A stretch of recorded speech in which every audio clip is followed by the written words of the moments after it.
नमस्ते किसान भाइयों, मेरे YouTube चैनल हाउस फार्मिंग में आपका हार्दिक स्वागत है। जैसे कि किसान भाइयों, टमाटर की फसल में कब कब ड्रेंचिंग करना चाहिए। किसान भाइयों, टमाटर की फसल में रस चूसक और थ्रिप्स लीफ माइनर जैसे कीटों का अटैक बहुत अधिक आता है और साथ ही ऐसी ड्रेंचिंग शेड्यूल होना चाहिए क्योंकि प्लांटेशन के बाद से ही ज्यादा रूट सिस्टम मिट्टी को जल्दी नहीं पकड़ता है, जिससे पौधे की चाल एवं ग्रोथ नहीं पकड़ता और कई प्रकार की बीमारियां आती हैं। इसीलिए जड़ों के विकास के लिए अच्छी ड्रेंचिंग तैयार करना चाहिए। और कौन कौन से प्रोडक्ट मिक्स करके ड्रेंचिंग शेड्यूल चलना चाहिए ताकि हमारे टमाटर के पौधे पर चाल ग्रोथ ग्रीन्स काफी शानदार देखने को मिले। किसान भाइयों, ड्रेंचिंग शेड्यूल को सजा करने के लिए कुछ बेसिक बातों को ध्यान में रखना चाहिए जो आपके लिए बहुत इम्पोर्टेंट और कर कारागार सिद्ध होगी। किसान भाइयों, यदि आप टमाटर कर रहे हैं और आपकी हल्की भूमि मतलब बहुत ज्यादा देर तक पानी नहीं रुकता, ऐसी कंडीशन पर यह हल्की भूमि पर आपको क्या करना चाहिए। ऐसी भूमि पर 50 मिलीलीटर बेडशीट या सिलिकॉन चिपको आती है, उसे पानी में मिलाकर और हम जो दवाइयों के नाम बताएंगे उनके साथ मिलाकर चलाने से जो लीचिंग आउट की प्रॉब्लम नहीं आती और साथ ही ड्रेंचिंग रही दवाइयां जड़ों से दूर नहीं जाती। और गर्मियों के टाइम ड्रेंचिंग शेड्यूल चला रहे हैं तो शाम के टाइम चलाएं। अगर और अच्छा रिजल्ट देखना है तो ड्रेंचिंग शेड्यूल के एक दिन पहले हल्की हल्की सिंचाई करें,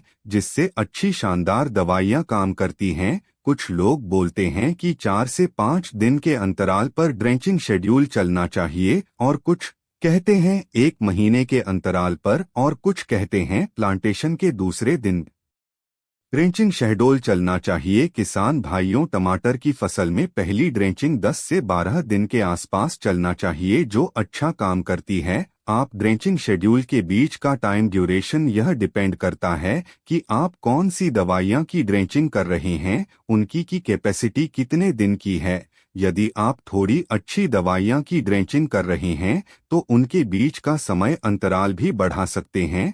तो आइए देखते हैं। पहली ड्रेंचिंग शेड्यूल में पानी की मात्रा कम से कम 200 से 300 लीटर या 400 लीटर तक बहुत अच्छा होगा, यानी जितना पानी अधिक लोग उतनी अच्छी दवाइयां काम करती हैं। और इसमें क्या मिक्स करना है, जैसे कि किसान भाइयों, यूनिक एसिड जो जड़ों के विकास में बहुत अच्छा काम करता है और ही ह्यूमिक एसिड आपको लेना है। 98% वाला जड़ों की ग्रोथ चाल बढ़वार के साथ अच्छा काम करता है। तो पहली ड्रेंचिंग शेड्यूल ह्यूमिक एसिड का समावेश जरूर करना। साथ ही एक फंगीसाइड कार्बेंडाजिम 50 WP जो भावेस्तीन के नाम से आता है, साथ ही एक कीटनाशक जैसे थायोमेथोएग्जाम 25 WG जो एक्टारा के नाम से मिलता है। साथ ही ध्यान रखिए डोज 200 ग्राम और साथ ही एक NPK की गेट ले रहे हैं, जैसे 1919 1 kg पर 200 से 400 लीटर पानी में घोलकर प्रत्येक पौधा को 50 मिलीलीटर पर पौधे के हिसाब से ड्रेंचिंग करना चाहिए। अब हम सब दवाइयों की कैपेसिटी की बात कर ले तो लगभग 20 से 25 दिन तक काम करने वाली है।